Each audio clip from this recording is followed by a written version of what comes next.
अगर आप इस यूनिवर्सिटी को चूज़ करते हैं तो हो सकता है कि आपके 6 साल बर्बाद हो जाए और आपने लगाया, आपके मम्मी पापा ने लगाया हुआ पैसा भी।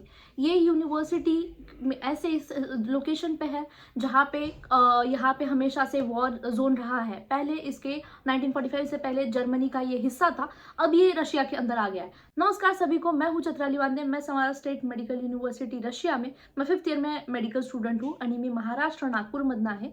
सो बेसिकली आज हम जिस यूनिवर्सिटी के बारे में बात कर रहे हैं वो है Emmanuel Kant Baltic federal university. तो ये यूनिवर्सिटी की सबसे पहले स्टार्ट करते हैं लोकेशन के हिसाब से।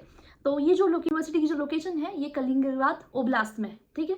ये जो यूनिवर्सिटी जिस कलिंगराद ओब्लास्ट में है, ये सिटी बॉर्डर शेयर करता है अपनी पोलैंड, लिथुआना और बेलारूस के साथ, ठीक है। तो जो बिल्कुल भी सेफ नहीं है।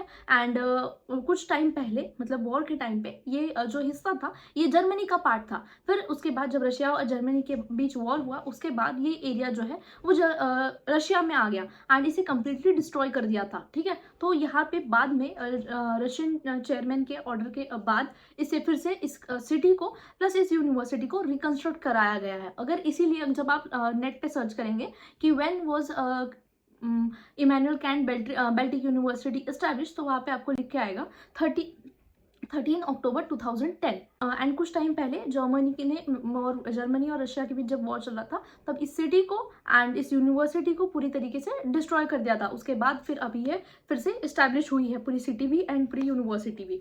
तो इस वजह से एक नई यूनिवर्सिटी है। यहाँ पे जो सबसे सीनियर बैच है वो है 2nd ईयर में। तो इस वजह से टीचर्स को उतना अच्छा एक्सपीरियंस है नहीं इंडियंस के साथ, ना ही टीचर्स को उतनी अच्छी इंग्लिश आती है।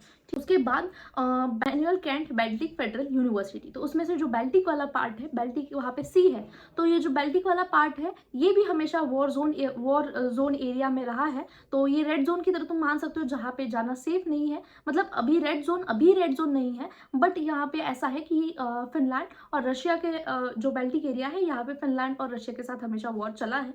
तो location is not that safe. आपको ऐसे यूनिवर्सिटीज़ ऐसी यूनिवर्सिटीज़ का आपको अवॉइड करना चाहिए। बेहतर ही होगा अगर आपको नहीं जाना चाहिए। मेनली इस यूनिवर्सिटी में बच्चों का जाने का रीज़न ये होता है कि इस यूनिवर्सिटी की फ़ीस कितनी है। इस यूनिवर्सिटी की फ़ीस कम है, तो आते हैं यूनिवर्सिटी की फ़ीस पर। तो जो यूनिवर्सिटी की फ़ीस है वो है 2,83,000 रूबल एंड जो हॉस्टल की फ़ीस है वो है 12,000 रूबल। एक कंसल्टेंसी आपसे 12,000 रूबल चार्ज करती है, दूसरी तरफ दूसरी कंसल्टेंसी है जो 35,000 रूबल, मतलब 35,000 रूबल इस हॉस्टल की चार्ज करती है। एंड उसी तरफ एक और कंसल्टेंसी है जो आपसे फ़ीस भी ज़्यादा चार्ज करती है, ठीक है। अगर आप जानना चाहते हैं कि कौन सी कंसल्टेंसी आपके लिए जाना सही रहेगी एंड आपको कौन सी कंसल्टेंसी कम चार्ज कर रही है, तो प्लीज़ मैंने अपना नंबर डिस्क्रिप्शन में मेंशन किया है, आप मुझे उस पर मैसेज करिए। मैं आपको यूनिवर्सिटी का ओरिजिनल फीस स्ट्रक्चर एंड आपको किसके थ्रू जाना चाहिए मैं आपको बता दूंगी। तो दूसरी चीज़, यूनिवर्सिटी में एकेडमिक्स एंड क्लिनिकल एक्सपोजर उतना अच्छा नहीं है, क्योंकि सिटी नई नई इस्टेब्लिश हुई है, तो एज अ सिटी उतनी अच्छी नहीं मान सकते।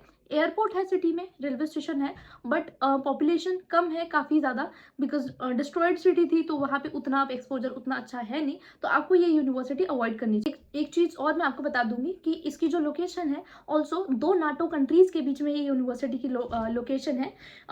2 नाटो कंट्रीज़ के बीच में इस यूनिवर्सिटी की लोकेशन है, जैसे पोलैंड और लिथुआना। तो ये बिल्कुल भी जगह और यूनिवर्सिटी दोनों सेफ नहीं है। आपको इस सेम बजट में, इस सेम यूनिवर्सिटी के कम बजट में इवन आपको एक बेहतर ऑप्शन मिल जाएगा। अगर आप कंफ्यूज है आपको किस यूनिवर्सिटी में जाना चाहिए, तो प्लीज़ आप मुझे मेरे डिस्क्रिप्शन में दिए हुए नंबर पे मैसेज करिए।